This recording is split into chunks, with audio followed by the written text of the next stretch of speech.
उद्धव बाला साहब ठाकरे को ज्योतिषपीठ के शंकराचार्य अवि मुक्तेश्वरानंद का आशीर्वाद मिला। शंकराचार्य ने शिवसेना उद्धव बाला साहब ठाकरे से मुलाकात की। उसके बाद उन्होंने कहा कि उद्धव बाला साहब ठाकरे के साथ विश्वासघात हुआ है। इस बात की उनके मन में पीड़ा है और जब तक उद्धव बाला साहब ठाकरे सीएम नहीं बन जाते उनके मन की ये पीड़ा दूर नहीं होगी। उन्होंने कहा जो विश्वासघात करता है वो हिंदू नहीं हो सकता। जो विश्वासघात सह ले वो तो हिंदू होगा, ऐसा महाराज ने कहा। देखिए, हम सब लोग हिंदू धर्म के, सनातन धर्म के पालन करने वाले लोग हैं। हमारे यहाँ पुण्य पाप की भावना बताई गई है।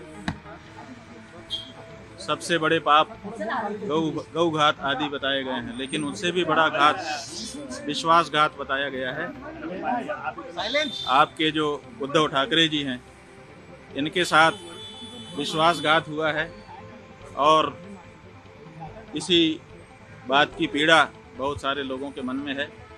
तो आज हम यहाँ पर उनके अनुरोध पर आए, उन्होंने स्वागत किया।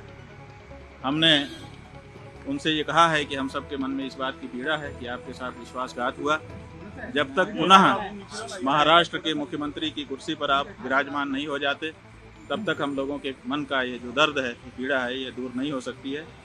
तो उन्होंने कहा है कि जैसा आप लोगों का आशीर्वाद होगा हम करेंगे। महाराज जी, जो आप हिंदुत्व की बात कर रहे हैं, कि जो विश्वासघात की बात कर रहे हैं, ठाकरे से निकला, वो कहते हैं कि हिंदुत्व हमारा हिंदुत्व है, बीजेपी कहती है कि हमारे साथ विश्वासघात हुआ है। देखिए, किसका हिंदुत्व असली है तो ये जानना पड़ेगा कि जो विश्वासघात करे वो हिंदू नहीं हो सकता है। जो विश्वासघात सह ले वो तो हिंदू होगा, क्योंकि उसके साथ विश्वासघात हुआ है।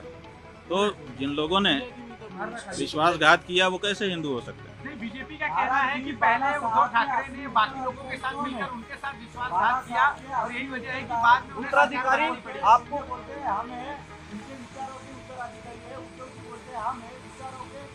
भाई, हम कह रहे हैं कि उद्धव ठाकरे जी के साथ विश्वासघात हुआ है। अब इसे में आप समझ लीजिए। ये बीजेपी ने, इसलिए पूरे महाराष्ट्र की जनता इस बात से पीड़ित है। सबके मन में इस बात का दर्द है। चुनाव में इस बात का पता भी चल चुका है। अब तो ये बात प्रमाणित हो चुकी है कि महाराष्ट्र की जनता इस बात को मानती है कि उद्धव ठाकरे जी के साथ विश्वासघात हुआ है और ये ठीक नहीं है। ये जनता का भी अनादर है। जनता जिसके लिए बहुमत देती है उसको उसके समय तक के लिए बनाए रखना चाहिए। बीच में सरकार को तोड़ देना और बीच में जनमत का अनादर करना, ये अच्छी चीज नहीं है। भाजपा कहता है कि हिंदुत्व तो हम शंकराचार्य जो है बयानबाजी को लेकर हमारा हिंदुत्व ही। भाई, शंकराचार्य की बात नहीं है। शंकराचार्य जी क्या कहेंगे? जो सच होगा तो वही तो कहेंगे। हमें राजनीति से लेना देना नहीं है, लेकिन विश्वासघात तो हमारे यहाँ पाप बताया गया है। ये तो धर्म का मामला है ना, पाप और पुण्य। और इस बारे में कौन बोलेगा? राजनेता बोलेगा। इस बारे में तो धर्माचारी ही बोलेगा।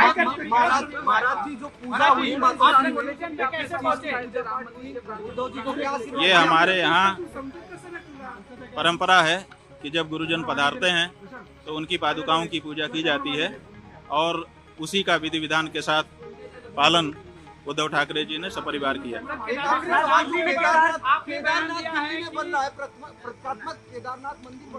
दिल्ली में, उस पर क्या कहना है? देखिए, प्रतीकात्मक केदारनाथ नहीं बन सकता है। हमारे यहाँ शिव पुराण में 12 ज्योतिर्लिंग का व्याख्यान किया गया है। बताया गया है कि 12 ज्योतिर्लिंग होते हैं। 12 ज्योतिर्लिंगों के जहाँ नाम बताए गए हैं वहीं पर उनका पता भी बता दिया गया है।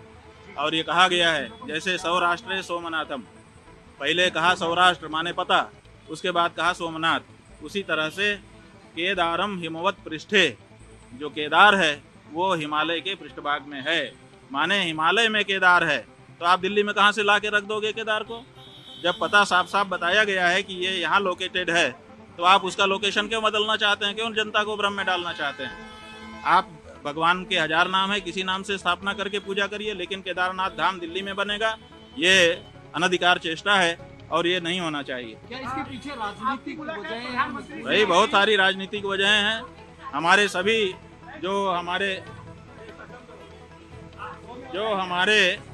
धर्म स्थान हैं वहाँ पर राजनीति वाले प्रवेश कर रहे हैं। और अब हमारे धर्म स्थान में जहाँ प्रवेश करने में दिक्कत हो रही है, आप केदारनाथ में देखिए 228 किलो सोने का घोटाला हो गया। आप पत्रकार लोग क्यों नहीं उठाते हो? तो जब वहाँ पर घोटाला हो गया तो अब आप दिल्ली में केदारनाथ बना लोगे, वहाँ पर फिर दूसरा घोटाला करोगे। 228 किलो सोना केदारनाथ से गायब कर दिया गया है। ये कहाँ का नियम है? क्यों नहीं उठाते हो प्रेस वाले इस बात को? आज तक कोई जांच तक नहीं बैठाई गई। 228 किलो सोना का घोटाला केदारनाथ में हो गया। कौन जिम्मेदार है? क्यों इस बारे में जांच नहीं होती है? क्यों भाई इस बारे में निर्णय नहीं होता है? और अब आप कहेंगे हम दिल्ली में ही केदारनाथ बना लेंगे, ये नहीं हो सकता। नरेंद्र मोदी जी से आपने कल मुलाकात की, उनको आशीर्वाद दिया था। हाँ, वो हमारे पास आए थे, उन्होंने प्रणाम किया। हमारा नियम है, हम लोग आशीर्वाद देंगे, जो आएगा उसको आशीर्वाद देते हैं। नरेंद्र मोदी जी हमारे दुश्मन थोड़े हैं, हम उनके हितैषी हैं, सदा उनके हित की बात कह रहते हैं। जब उनसे कोई गलती हो जाती है तो हम उसको भी कहते हैं कि तुमसे ये गलती हो रही है। तो आपको लगता है वो हमारे दुश्मन नहीं है। उद्धव जी ने आपके जरिए बीजेपी के साथ वापसी को लेकर ऐसी कोई बातचीत? नहीं, हमारे जरिए हम कोई लाइजनर नहीं है। हमको श्रद्धा पूर्वक उन्होंने बुलाया था। हम, जैसा कि हमारा नियम है, श्रद्धा से बुलाने पर जाते हैं। हम आए, उन्होंने पादुका पूजन किया और अपनी जो उनकी अपनी बातें थी वो भी हमारे सामने रखी, हमने उनको सुन लिया। ये जो बात हम कह रहे हैं वो हम अपने मन की बात कह रहे हैं और पूरे महाराष्ट्र की जनता की बात है।